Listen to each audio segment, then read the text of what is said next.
Welcome to the Unspoken Truth Podcast. This is your boy JB, aka Spoken, and I am here with my dog, B Ham. What up, B Ham?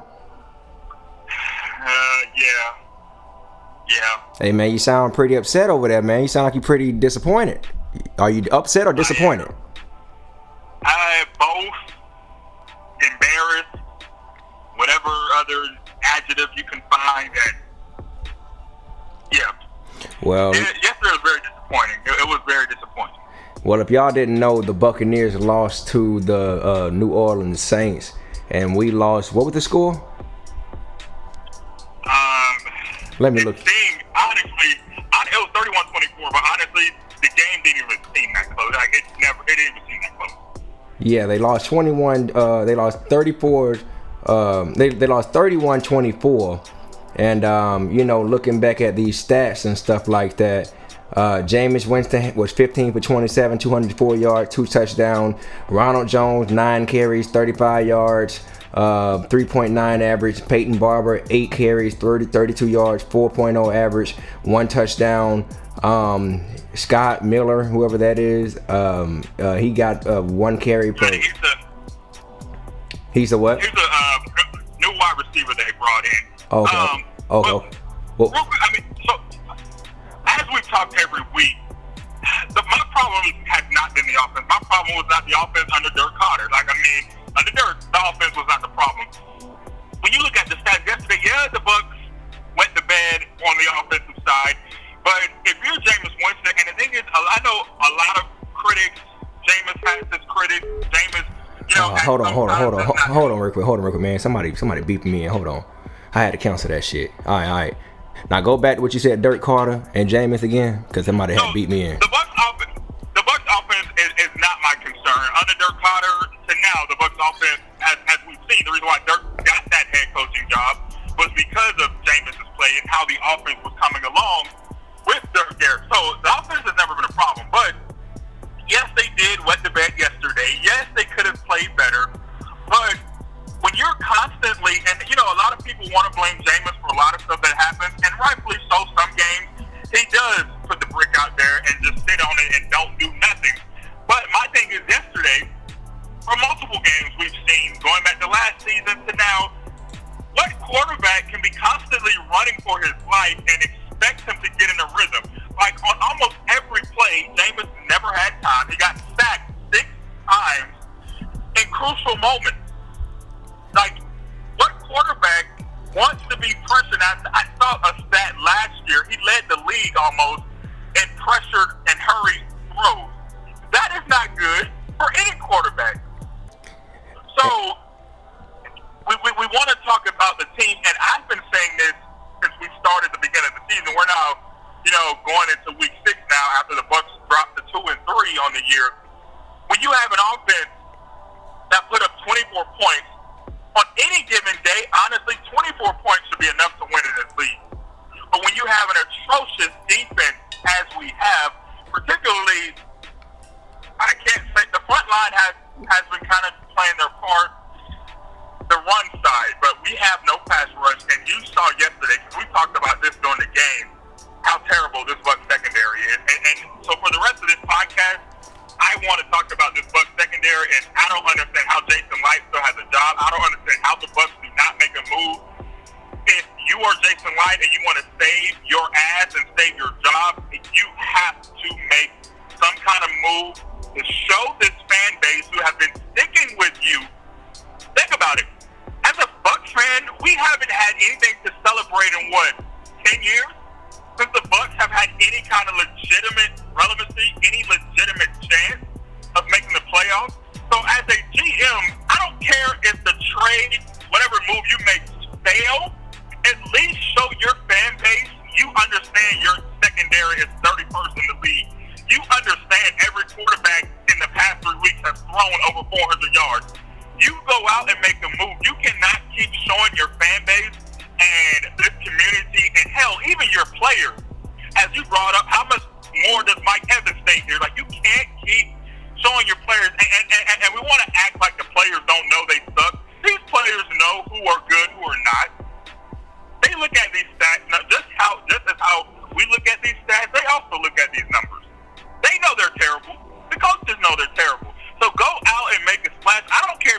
trade. Like I was reading an ESPN article this morning, and they had Kansas City actually making a trade for Jalen Ramsey and giving up 2 first-round picks and a second. I don't care if you got to give up 2 first. Go get somebody. That's all I'm saying. The Bucs cannot keep giving up 400 yards to a passer, and more specifically, backups. You had a rookie quarterback come up and play like a Pro Bowl in Tampa with the Giants. You had freaking Teddy Bridgewater never put up numbers like that yesterday, and he looks like a Hall of Famer. Like, that cannot keep happening, but it happens year after year under Jason White with this Bucs defense, and that is terrible. I'm going to shut up and let you talk. Yeah, man. Well, you know, Mike Evans was catchless.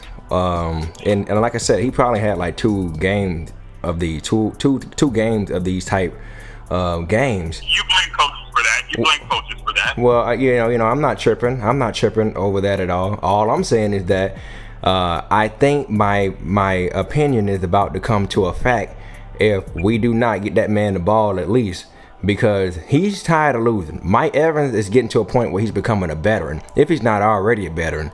And but the franchise should be tired of losing. Well, yeah. Well, all I'm saying is we're about to lose Mike Evans, and that's one of our key players. And we all know our offense would still be good and stuff like that, but we need a guy like him. But I absolutely agree. We're saying the same stuff every week. The secondary is trash. They need to do something about it. And all Bucs fans, if y'all don't know, this is what y'all should do, all right? Me and B-Ham came up with this thing, and we said, look, from here on out, if you're on Twitter and you're watching the game, you need to add the general manager and you need to add the Tampa Bay Buccaneers, their verified accounts, and just get at them and tell them what they need to work on. Like I said, before the season even started, on the video number 1, before the game number 1, I said this secondary was trash. I said the secondary was garbage. Now, I don't think we're going to get a Jalen Ramsey, like I said, but like you said, we need to get somebody. And the fact that Jameis is putting up these type numbers while he's the most pressured quarterback, if not one of the most sacked quarterbacks in the NFL, that's impressive as hell. That's extremely impressive. So that's why when they want to bring up get rid of Jameis Winston, I'm like, y'all are smoking a special type of crack, because I don't know too many pocket passers that can do what he does. Hell, I don't even know too many scrambling quarterbacks that can do what he does. You know, he's making it look he's not making it look easy, but he's making it look a lot easier than what people think. You got to give Jameis Winston a lot of credit. So the defense, like I said, the run defense is good. Our linebackers are good. Our corners and even our safeties, man, we got to fix something. We need to get rid of somebody. We need to.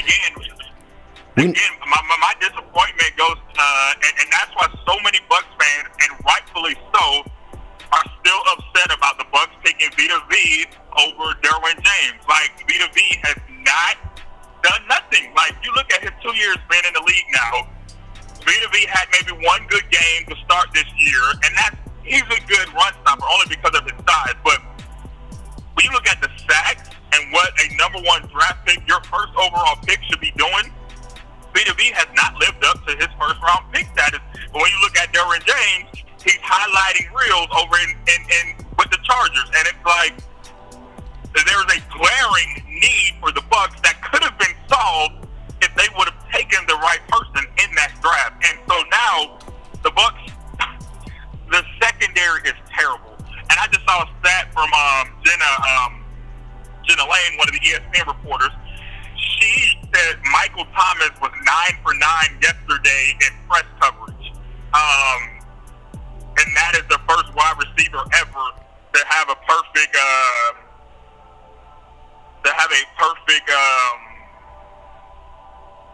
statistic when Michael Thomas received press coverage 32% for week 1 through 4 against other teams. For the Bucs, he was pressed 63% of the time. He was 9 for 9, 164 yards, and 2 touchdown catches. Yeah, man. And like I said, what does it tell you about the secondary? Our corners are too small. They're not good. They're undersized. They can't play jam coverage. They can't play zone that well. The only thing I would say our secondary does better than it did the other years, but just get some damn interceptions. We at least get an interception or two every damn game. That's the only thing I can count and just give him credit for. Do you think our defensive coordinator is at fault for this too? Of course, but the same thing I said, which is why I said the Bucs need to make a move to appease your fan base and to even show that you care. Because like you said, Mike Evans is tired of losing. The franchise is tired of losing. As much as we, thank these players, as a franchise, you should be tired of losing. Like the Glazers, sitting on their high horses, should be tired of losing. And so when you talk about coaching staff, nothing has changed. Now, I will say under Bruce Arians, it appears that the Bucs are more, they're more of a structured team, and a more organized, disciplined team. Sue has brought this attitude to them, but no coaching is going to change their talent, as we've seen. Now, on defense, they do lose, somewhat better schemes, but again, as we've seen now through 5 weeks, that secondary was terrible in Mike Smith. It's terrible under Todd Bowles. So what is the common denominator? If you've had 2 coaches with 2 different schemes and your secondary is terrible, that should tell you now the culprit comes back to the person who put that secondary together, which is called Jason Light. Okay. Well, Jason, you need to get your shit together, bro. We are tired as Tampa Bay fans. I think we speak for all Tampa Bay fans that we are fed up. Now, look, we gotta go play the Panthers in London, and then we get a bye week, and then we come back and play the Seattle Seahawks, I believe. But look, man. Honestly, I hope I'm wrong, but I don't think the Bucs are gonna win this London game either. Well, and because the Panthers, they're on the street right now. The Panthers are playing well. Yeah, they're on the street right now. And they're playing well without Cam Newton, which I think the Panthers honestly play better without Cam Newton because they restructured their offense to fit their quarterback. And I think the Saints game took a lot out of the Bucs, and you're expecting them to go across the world to play in London with nothing changing in that secondary. The O-line may play better, sure, but the O-line is still garbage. It's a lot.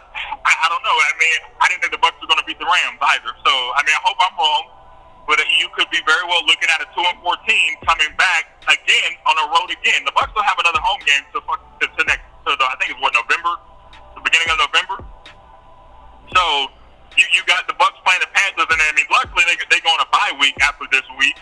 So who knows? The bye week may have them having a coming to Jesus moment. But this game, you hate to put must win, but this game is a must win. If the Bucs lose against the Panthers this week, they drop again in the division. They're already 3 in the division because the Panthers again are on the streak. The Panthers are 3-2. Falcons are not the Falcons. The Saints are 4-1. Panthers 3-2. And then you got the Bucs and the lowly Falcons at the bottom. So at least the Bucs are not at the bottom of the division. But I mean, they're number 3 right now. So if you lose, this is a must-win game. Now we're going to see the type of Bucs team that they are.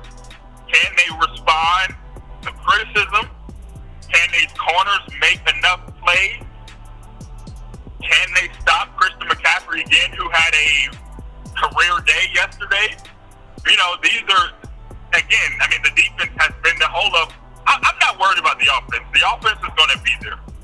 I think Byron Leftwich has his rookie coaching moment. Like yesterday, when you brought up Mike Evans, there should have been more plays run for him. They should have ran screens. They could have ran reverses. They could have lined him up in the slot more to take him off of Marshawn Lattimore. They could have done other things to get him the ball instead of just having him go up one-on-one. Because as much as Mike Evans is a Pro Bowl player, but Mike Evans, as we've seen play good corners, he does not have the speed to distance himself from these all-pro cornerbacks that like a Lattimore or like other cornerbacks we've seen that have kind of stopped him.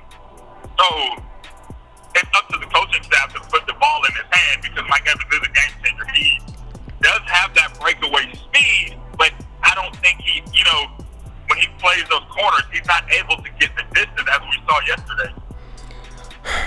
Well, hey man, Right now they looking like they playing like they about to be 9-7 or 8-8, but I still say 10-6 if we turn our shit around. So yeah, man. I mean, JB, I hate to tell you that secondary is not changing unless Jason Light goes out and makes some moves. You can't honestly, no Bucs fan honestly can say with that secondary they're going to the playoffs because the Saints are not going to stop. You see how well Alvin Kamara plays like a running back, which is why I wanted the Bucs to go get not a cornerback, running back. Alvin Kamara is a beast. The Saints have a good enough defense. And they're winning without Drew Brees. So once Drew Brees comes back, I don't think the Saints stop rolling. And so the Bucs are going to have the hope to make the playoffs as a wild card. And with that secondary, I don't see it. But, other things have happened. We'll see. Go Bucs. Go Bucs. Are you in your go Buck mode, or you at the Bucs suck mode? Now, I'm just tired of the Bucs ruining my Sundays because when they win against a team like the Rams, you get such this high expectation that they're going to come out, they're competitive, they're going to win a back-to-back game, and then they lay an egg, and it's like, okay, the usual Bucs are here. So it's just not worth me getting excited about. Damn. I hope they win. I'm still again, the Bucs will always be my team. I will always root for them. I go back and watch that 2002 Super Bowl DVD from time to time just to get myself up in spirits to finally to feel again how it was to be part of a team that wins. So, Hey, y'all. Y'all heard him, man. Y'all heard B-Ham, man. That would be Ham, man. This your boy Spoken Reasons. The Bucs got to figure it out, man. Make some changes. So, any closing remarks before we go, man? No, I'm just looking forward, like you said, changes. I'm looking forward to see how they respond against, a culture in London that's definitely not going to be easy. That I've been to London before. That flight is terrible. You've been to London too. That flight is not the easiest flight to make. Yep. I hope they respond well this month's game. As much as I don't think they're going to win. I hope they prove me wrong. This game is going to define this.